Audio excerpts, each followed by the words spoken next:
The universe has a rhythm to it. You're born, you live, you die.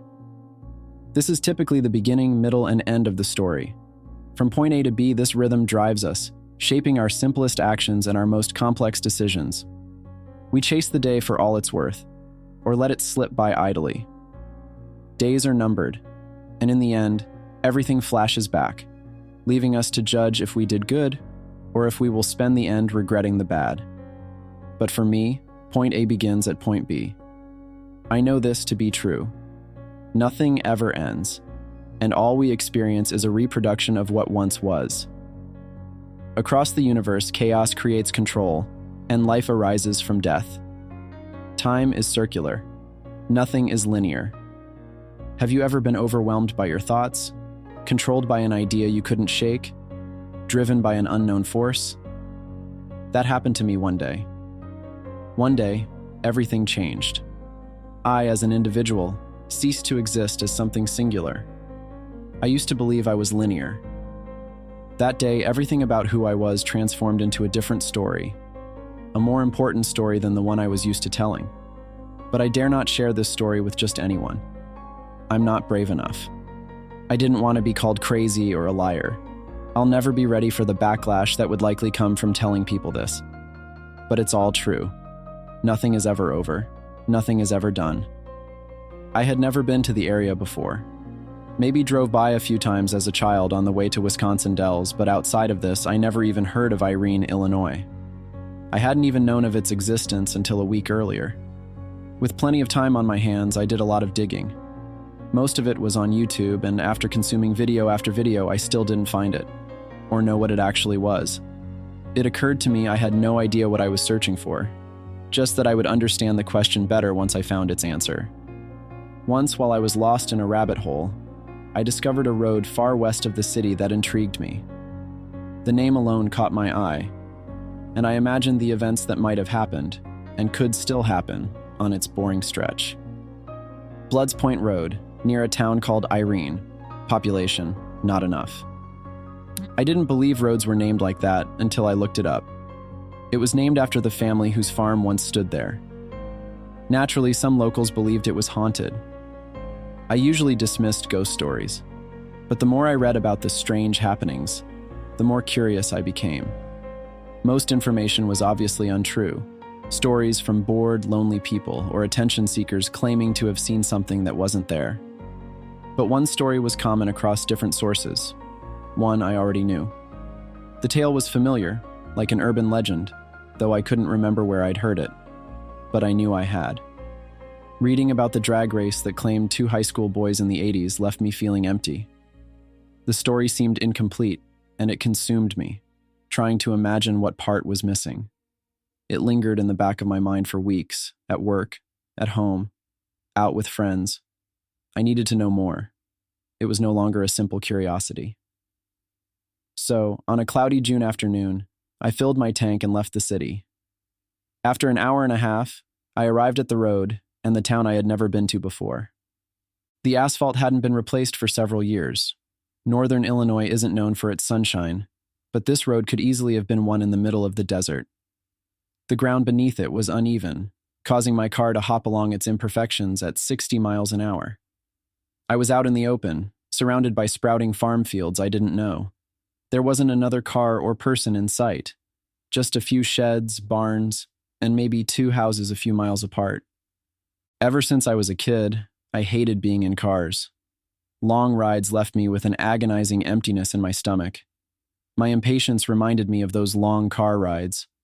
I wasn't sure if it was the anticipation of going somewhere new, or just being in the car too long, but the feeling in my stomach hurt more than ever.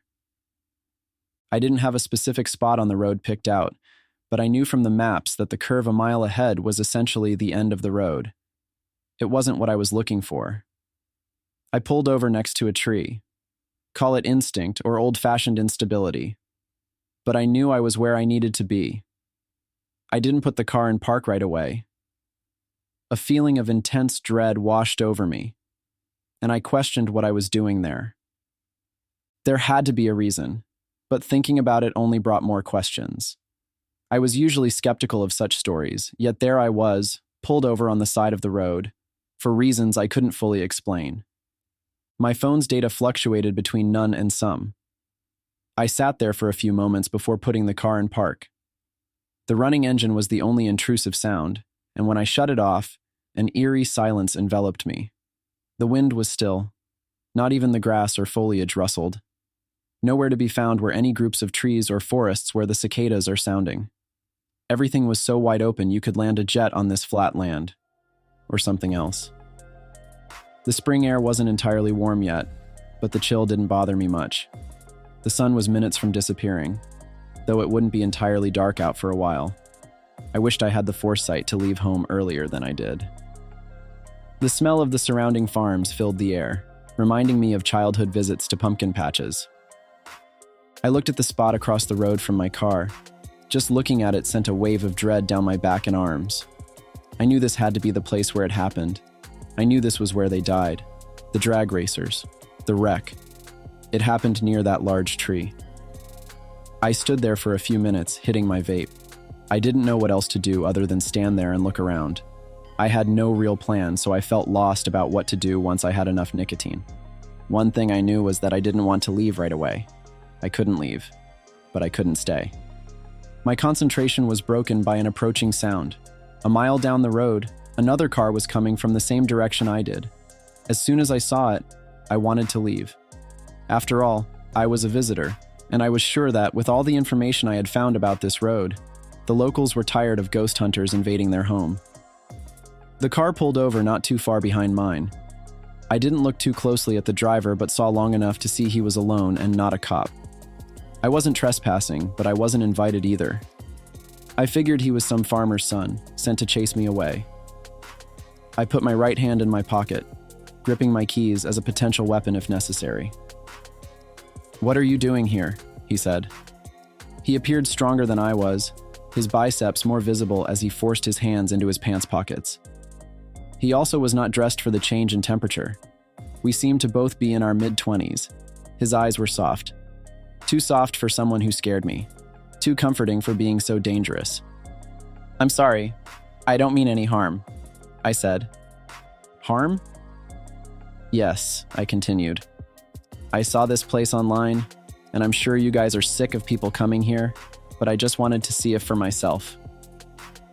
I was uncomfortable with how he looked at me. He didn't say anything, and this only added to the burning feeling in my face. "It's not like I'm trespassing or anything anyway," I said. "Oh," he said, "I'm not from around here either." I shifted my weight to the other leg. His admission should have made me feel better, but it didn't. A silence followed as I looked to the west and east, hoping another car would come down the road. We were alone. He could easily get away with murder out here. His head followed my lead, looking up and down the road as well before he asked, "Why did you come here?" "I don't know." I didn't know how else to answer. Again, he was quiet. My discomfort grew until it tightened around my core. I wanted to look him in the eye, but the idea scared me. "I won't be here long," I said. He stood straight. "No, it's fine." I sensed he was also a little nervous. "This was a bad idea," I said out loud, though I meant to keep it to myself. He sighed. "No. I mean, stay as long as you want. I didn't mean to." He stopped talking, seemingly unable to find the right words. He seemed to notice his gaze was making me uncomfortable. He looked away from me, looking at the same spot I had been looking at. This didn't alleviate my discomfort. Could I get into my car faster than he could stop me? "I'm Paul, by the way, and I really didn't mean to scare you." He kept his eyes to the ground. And though he seemed sincere, he was still a stranger to me. I didn't know what else to say. "I'm Max." "So, do you know the legend of this road, Max?" "Just what I saw online." "Me too at first," he said. I didn't respond. To my discomfort, he looked back at me. When I first heard about this place a year ago, I didn't know the whole story until I came here. "You've been coming here for a year?" I asked, bewildered by his dedication to this strange location. "No, not all year. I've only been here one other time." This last comment was strange. It was strange that this person I didn't know had decided after a year to come back to this spot on the same day I was here. "So, you know the whole story?" I asked. Paul nodded. "So why did you come here today?"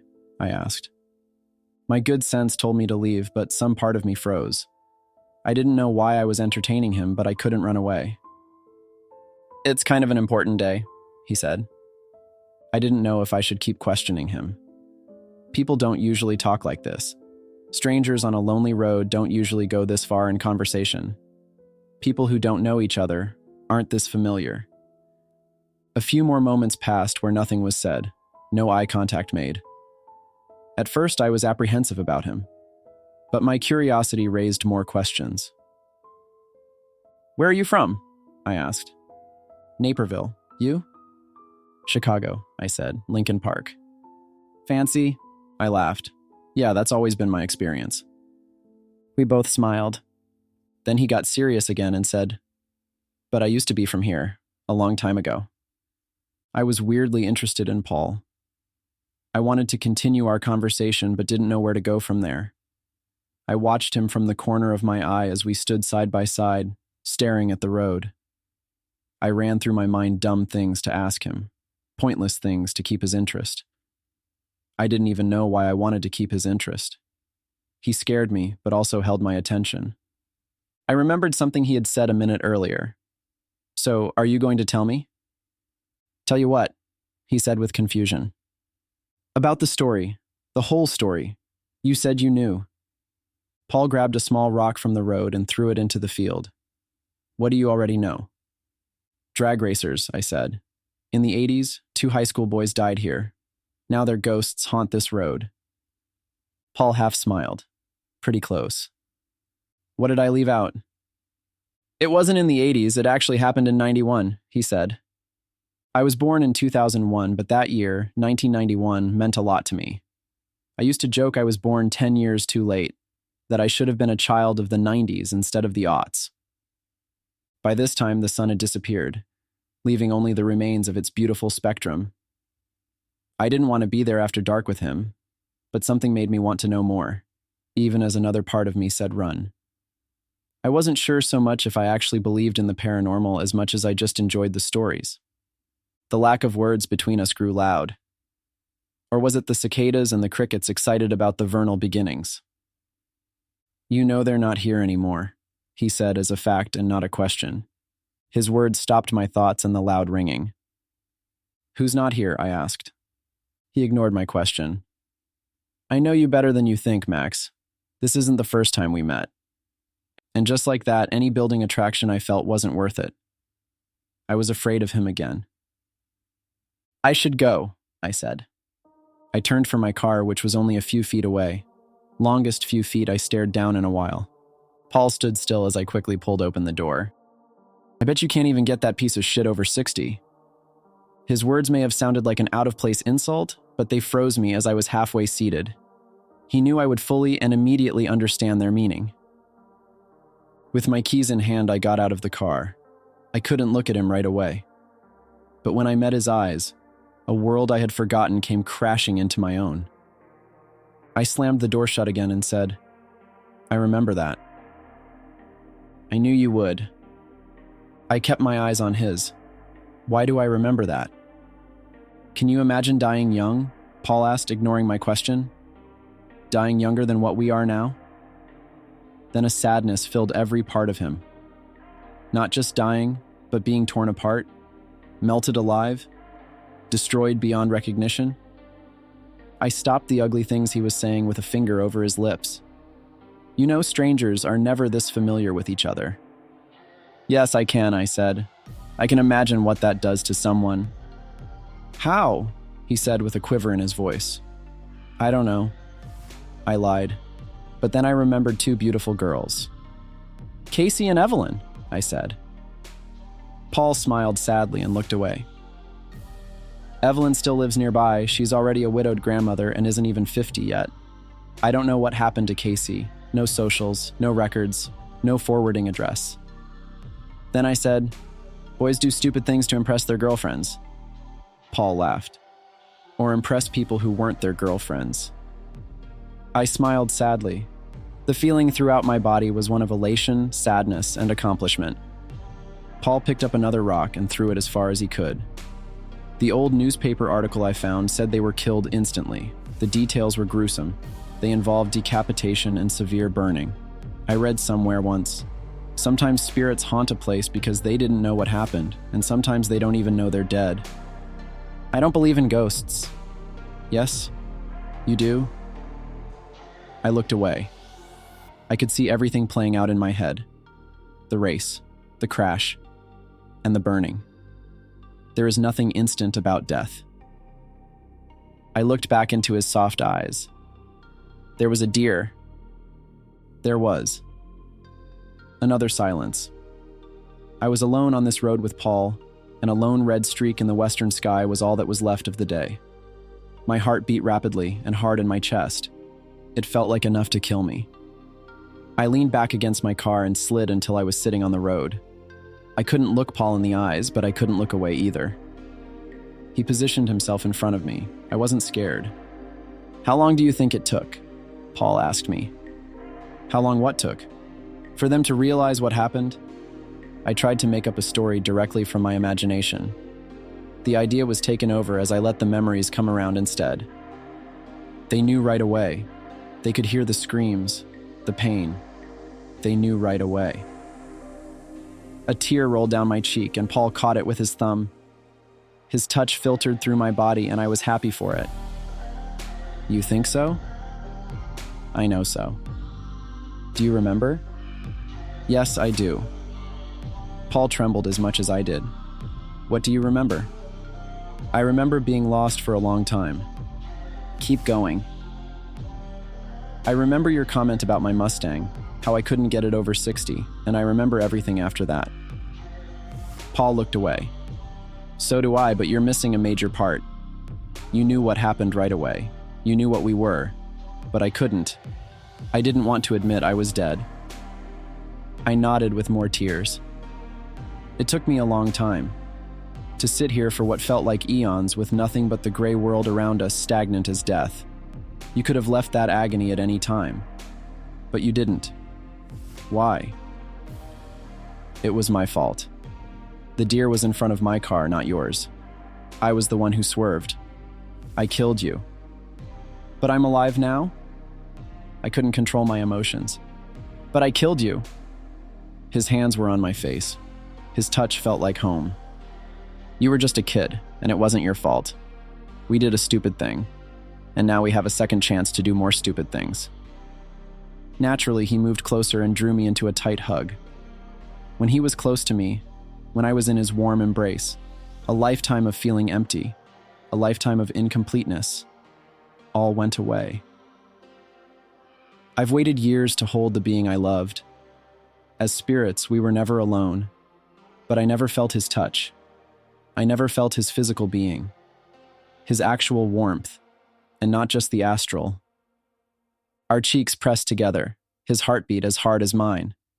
I felt it in his arms and through my chest. Then he said, "All that matters is you didn't leave me, and I love you."